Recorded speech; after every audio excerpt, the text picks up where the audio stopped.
Algunas personas me han preguntado acerca del diezmo y he hecho varios videos, ¿verdad? Pero hay algo que, bueno, para empezar y aclararlo, Jesús no dice que hay que diezmar en ningún momento. Dice a Dios lo que es de Dios y al César lo que es del César, ¿verdad? Y eso hablando de impuestos, no del diezmo.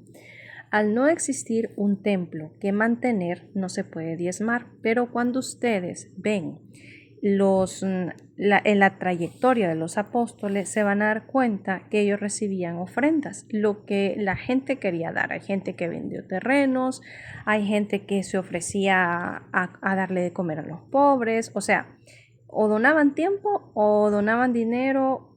Era una comunidad que se apoyaba como podía, ¿verdad? Lo que el Señor ponía en el corazón de ellos. Y incluso Juan dice en Lucas, ¿verdad?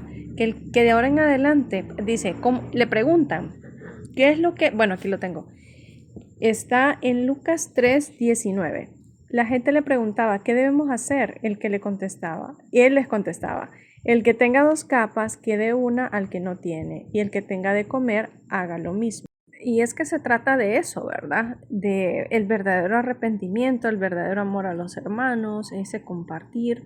Cuando uno lee la Biblia y le pide a Dios discernimiento, todas estas cosas se van aclarando, ¿verdad? Pero hay que ir a leer y no leer pedacitos, sino leer las historias completas. La otra cosa es que mucha gente utiliza la frase de pedid todo lo que deseas en mi nombre y se os concederá para pedir casas, carros, parejas y un montón de cosas.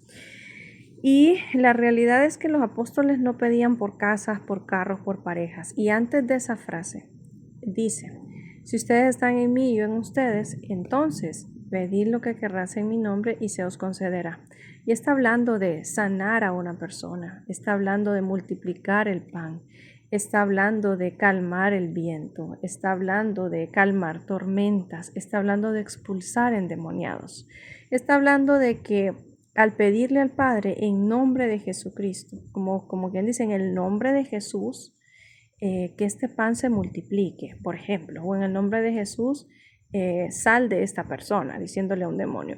Se trataba de eso, ¿verdad?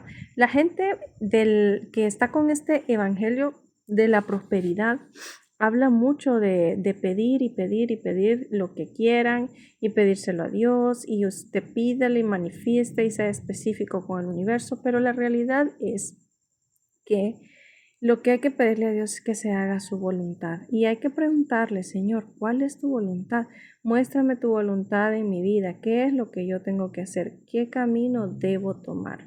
Y darle gracias por cada oportunidad que usted vio y que no se dio, porque significa que por ahí no era, ¿verdad? Mucha gente se lamenta por lo que no fue, pero recordemos, lo que Dios no nos da es protección. Y lo que Dios nos da es bendición. Y por eso todos los días también hay que agradecer, porque cada día tenemos un día nuevo que el Señor nos ha regalado en su misericordia, ¿verdad?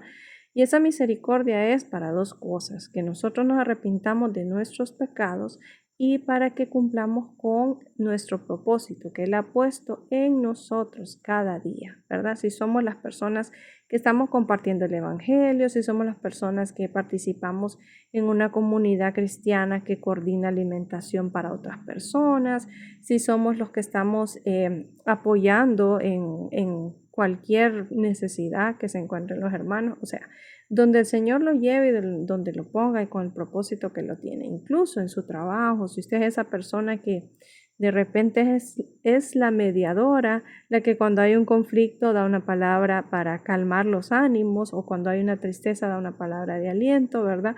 Apegado con las cosas del Señor. Entonces, donde Él nos tenga, ¿verdad? Que se vea realmente que Él es parte de nuestra vida. Que no vayan a decir, ese o esa es cristiano, pero no manifiesta el amor al prójimo, pero no es compasivo, ¿verdad? Ser compasivo, y esto lo digo porque hay que entender, ser compasivo no es ser permisivo, ¿verdad? No es tolerar la maldad. Eso desean, ámense unos a los otros, implica también corregir al que uno ama, lo corrige, ¿verdad? Si uno mira que alguien está haciendo algo malo, por amor lo corrige. Uno cuando no le interesa a alguien no lo corrige. Bueno, hay que le vaya como le vaya, pero cuando uno tiene ese amor fraternal por los hermanos, ¿verdad? Y por el prójimo, que es la gente que está cerca de uno, entonces uno corrige a las personas, ¿verdad? Pero no con el afán de señalar la falta, sino de rescatarle del error. Entonces, todos esos errores que a veces algunas iglesias han metido en la cabeza de la gente, ¿verdad? Como lo de diezmar, como lo de pedir cosas materiales, ¿verdad? Sí, más bien, todo eso hay que irlo a filtrar, ¿verdad? En la Biblia está la verdad y hay que irse desprendiendo de esas cosas. Incluso, yo diría que todo este camino nos lleva al desprendimiento material, a que nosotros hagamos esos tesoros en el cielo, a que hagamos eso que Dios ha puesto en nuestro corazón, aunque nos dé miedo, nos dé pena, que nos parece que nos van a criticar, pero al final lo estamos haciendo para nuestro Creador, para nuestro Dios, nuestro Padre, y porque Él lo ha puesto en nuestro corazón. Entonces, no caigamos nosotros en religiosidades parecidas a las sinagogas de Satanás, ¿verdad? Sino que vayamos un poquito más y vamos a leer la Biblia, no dejemos que otras personas interpreten las cosas que están ahí.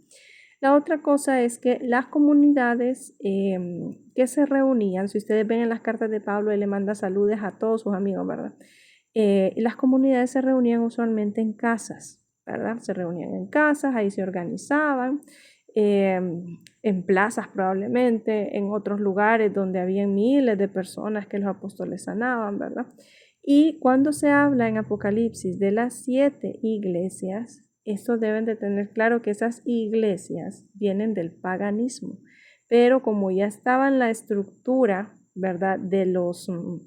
Ya estaban los templos paganos, esta gente ahí se convirtió y comenzó, ¿verdad?, a adorar al Dios verdadero. Pero en Apocalipsis se menciona las 7 iglesias y sus faltas por los errores que estaban cometiendo, ¿verdad? Y que eran las iglesias que probablemente estaban en ese tiempo cuando se dio el mensaje. Y es tan poderoso que abarca hasta nuestros tiempos, que todo el mundo está en alguna clasificación de esas iglesias, ¿verdad?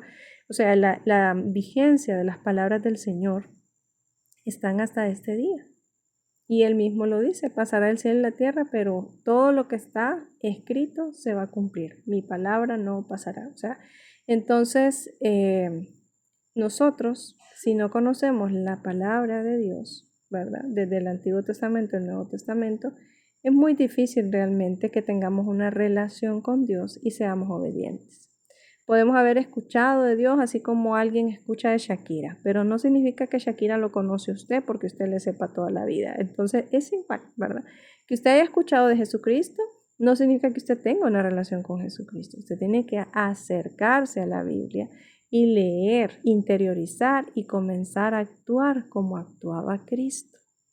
Eso es lo que nosotros hacemos, ¿verdad? Al ser cristianos significa que nos comportamos como Cristo se comportó, o al menos ese es el camino, ¿verdad? Por supuesto, no somos perfectos y nunca vamos a ser perfectos hasta que el Señor nos perfeccione, ¿verdad? Y eso va a ser en el milenio y hasta el final del milenio. Mientras tanto, lo que sí tenemos que trabajar es en dar lo mejor de nosotros, apegados a las escrituras. Mire, Pablo, por ejemplo, él estaba dando lo mejor de sí mismo cuando perseguía a los cristianos, porque en su corazón él creía que estaba haciendo la voluntad de Dios, hasta que Jesucristo se le apareció y le aclaró las cosas. Y entonces él tuvo revelación, ¿pero por qué? Porque en su corazón él quería hacer la voluntad de Dios. Y entonces Dios lo reivindicó, ¿verdad? Y le asignó, y esa tarea ahora, que era de difundir el Evangelio, lo hizo con tanto fervor como hizo la persecución de los cristianos antes de convertirse. Entonces, el Señor está esperando que la gente, ¿verdad?, se acerque, lo conozca, para realmente brindarle esa salvación que no se da por decir yo creo en Jesucristo. Se da porque usted realmente en su corazón cree y por tanto se ha arrepentido de sus pecados y ahora comienza a caminar con Él. precisamente es el inicio de la herencia que se va a tener después, porque ahí es donde usted recibe el Espíritu Santo, cuando camina con Él y es obediente.